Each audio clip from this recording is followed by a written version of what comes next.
saran saya berikutnya adalah lakukan riset.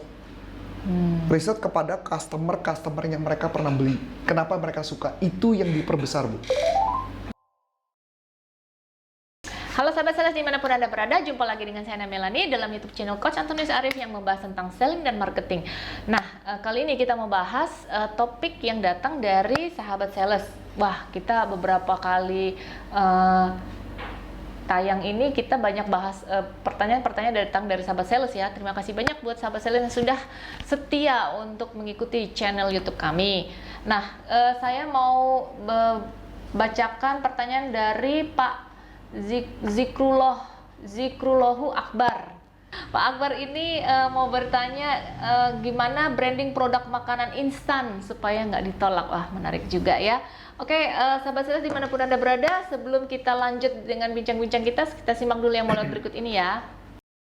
Sebelum Anda lanjut nonton video ini, silakan Anda subscribe, like, dan share kepada teman-teman Anda sehingga channel ini bisa bertumbuh. Halo sahabat sales dimanapun Anda berada, jumpa lagi dengan saya Melanie dan saat ini sudah ada bersama dengan saya Coach Antonius Arif. Halo Coach. Halo. Apa kabar Coach? Baik.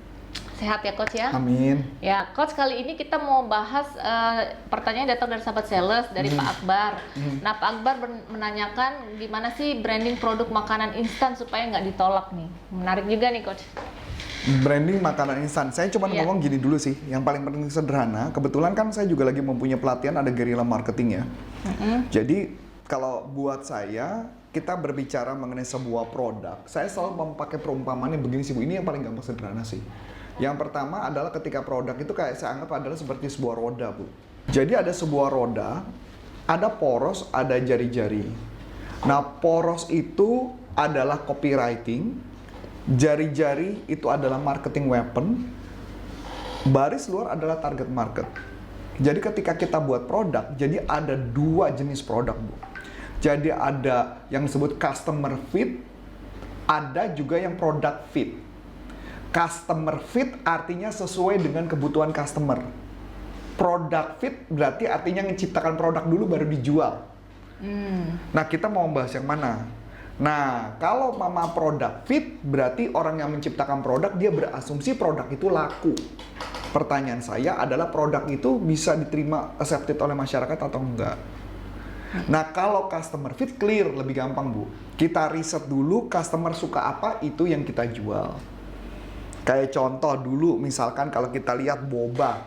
Kenapa misalkan boba bisa laku? Itu bisa jadi karena kita tahu bahwa boba itu makanan minuman manis yang dimana anak-anak suka dan wanita juga suka minumnya, betul nggak? Nah itu yang disebut namanya customer fit Bu. Nah tinggal akhirnya mereka menciptakan variasi-variasi macam-macam. Itu yang disebut namanya customer fit. Nah kalau produk fit belum tentu Bu. Ketika menciptakan produk kayak contoh produk fit, kayak taco. Produk taco itu ya, taco itu jualannya pasti agak berat. Kenapa agak berat? Karena itu produk fit yang dimana masyarakat belum tentu suka makan taco. Itu produk fit Bu. Jadi kayak contoh ya, kita pernah ke Amerika aja pun, apakah pernah makan taco? Nggak pernah kan? Nggak pernah. Karena menurut kita itu makanannya asing di kepala kita. Tapi di sini rame ya Coach ya, taco. Dibilang rame sekali sih enggak sih. Rame itu cuma hanya awal saja. Karena Tapi maksud saya gitu ya? tapi pertanyaannya adalah itu yang proses edukasinya. Tinggal pertanyaan edukasinya kuat atau enggak Bu. Jadi balik lagi dulu ya. Jadi customer fit atau product fit. Kalau product fit kita harus kuat mengedukasi market Bu. Kalau product fit, jadi kerja kerasnya adalah mengedukasi. Makanya saya tahu banget kayak contoh Taco Bell di Indonesia itu kerja keras banget itu untuk mengedukasi itu.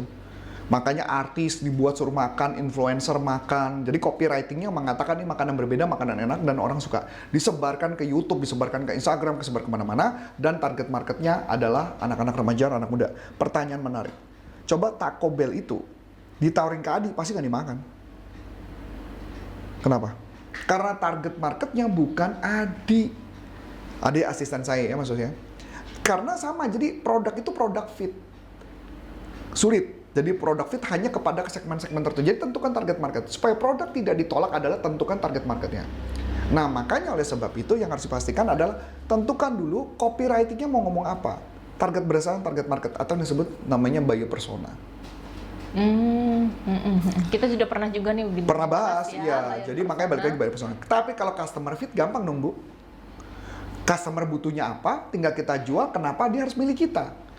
Copywriting lagi, nyebar ke media sosial atau marketing weapon, tentukan target market, maka penjualan akan lebih mudah. Nah, itu yang pertama. Baru pertama tuh, jadi dari jenis produk bagaimana apa yang disebarkan. Nah, berikutnya adalah copywriting yang tepat seperti apa? Copywriting yang tepat harus sesuai dengan kebutuhan customer atau produknya. Kalau produk fit berarti kan ngomongnya apa? Lu kuno kalau lu nggak makan ini. Berarti kan produk fit. Kalau customer fit, ini pasti enak, lu pasti suka. Kan gitu loh Bu ngomongnya, tergantung dari kebutuhan. Nah, jadi makanya balik lagi. Produk fit itu cuma bisa saja ngomongin ngetren. Di Amerika ngetren. Pasti bilangnya kan gitu loh. Ya, kalaupun saya makan, ya lidah kita mulai bisa menerima ya. Tapi kalau saya ditanya apakah enak, enggak sih. Buat saya masih nggak bisa bilang enak. Tapi mungkin Bu Ana udah bilang enak ya, kalau saya belum bisa. Jadi, tapi kalau ditanya, lama-lama bisa diedukasi. Saya ingat satu sih Bu. Kalau saya sih dasarnya juga suka coba makanan. Ya, Ibu, makanya balik lagi, setiap orang beda-beda ya. Walaupun saya tahu Ibu tiap hari makannya pisang goreng kan sekarang kan. Ya. Enak. Lebih milih pisang goreng. Jadi tolong kalau mau endorse Bu Ana, pisang goreng pasti Bu Ana akan mengatakan ya. Pisang tanduk. Nah, jadi kita balik lagi. Jadi balik lagi, pertanyaan menarik adalah produk itu bisa laku. Kayak contoh ada satu yang menarik Bu. Saya lupa namanya mie apa gitu ya. Korea, itu kata mie-nya nggak enak. Di Korea. Ada satu trainer Samyang? kita, ya Bu Foni, mencoba mie itu. Bukan Samyang, mie apa saya lupa. Dia bilang nggak enak. Tapi dia penasaran, gara-gara nonton film Korea, makanannya itu terus Bu. Oh, oke. Kena edukasi kan? Kena edukasi dong. Dia coba lagi, tetap nggak enak. Dia makan sampai 5 kali, baru bisa dia bilang itu enak. Dia penasaran, kenapa film Korea nyatanya itu terus gitu loh Bu. Sama kayak kita lah Bu, sama kayak saya lah, kimchi. Sampai hari ini Bu juga kimchi belum bisa makan saya. Iya. Ibu udah bisa makan? Enggak. Nah, tapi pertanyaan, Saya kalau mendingan gado-gado. kalau itu diedukasi terus-menerus apa kita nggak kena Bu? Enggak juga saya kayaknya. Oh, belum tahu kan? Katanya Ibu tadi berani mencoba makanan baru. Iya, Nah, tapi ya. sudah pernah nyoba kayaknya saya memilih gado-gado atau ketoprak. Nah, jadi balik lagi. Jadi artinya pertanyaannya itu edukasi market pasti akan lama Bu. Bukan kebutuhan Orang harus kita. berkali-kali dulu ya. Orang sampai Indonesia tuh mereka suka, rasa orang Indonesia suka apa sih? terbiasa gitu ya, Coach. Sukanya pedas, gurih. Gurih, Makanya samyang manis cepet kalau banget ya. kayak, Manis itu cepet banget di Indonesia. Kalau makanan yang aneh dikit buat kita agak lama tuh prosesnya. Itu yang terjadi. Makanya kita bisa paham kenapa dulu Burger King sempat masuk ke Indonesia dan nggak laku, itu juga make sense. Jadi proses edukasinya keburu lama. Itu beberapa bagian. Nah, berikutnya lagi Bu, belum lagi tentang bagaimana cara melakukan word of mouth marketingnya. Word of mouth. Word of mouth itu artinya gimana caranya ketika saya ngomong enak, itu bisa menular kepada orang lain dan orang lain beli. Jadi ketika membuat itu butuh strategi marketing yang bagus untuk membuat produk laku. Tinggal pertanyaannya, strategi marketing yang mana yang tidak perlu mengeluarkan biaya terlalu besar tapi berhasil. Itu yang disebut guerrilla marketing. Jadi kalau tanya gimana caranya supaya produk saya nggak ditolak, sederhana. Sudah ini produknya customer fit apa produk fit? Kalau produk fit, edukasi. Oke.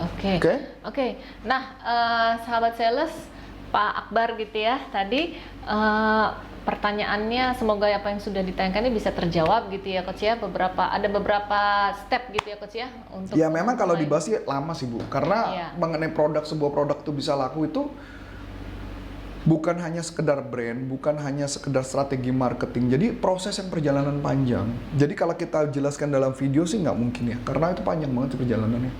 Tapi yang jelas itu ya tadi salah satunya saya bilang pakai konsep produk, customer fit atau product fit. Saran saya berikutnya adalah lakukan riset. Riset kepada customer yang mereka pernah beli. Kenapa mereka suka? Itu yang diperbesar Bu.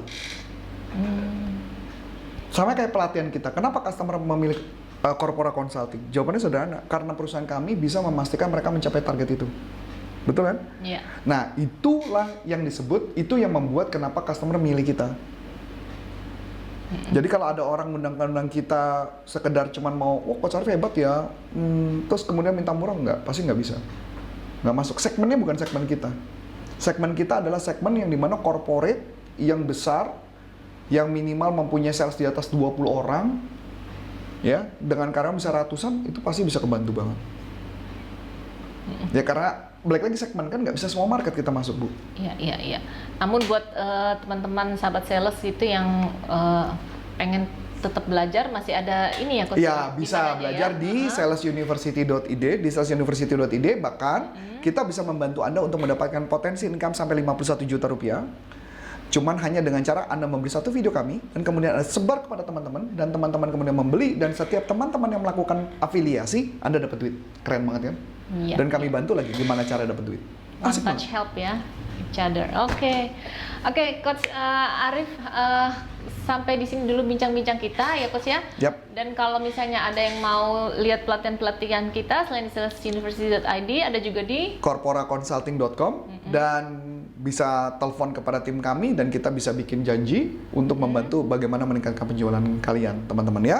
So, saya Coach Antonius dan saya Melani. mengucap banyak terima kasih, sukses buat Anda dan sampai jumpa. Salam performa. Bye-bye. Bye-bye.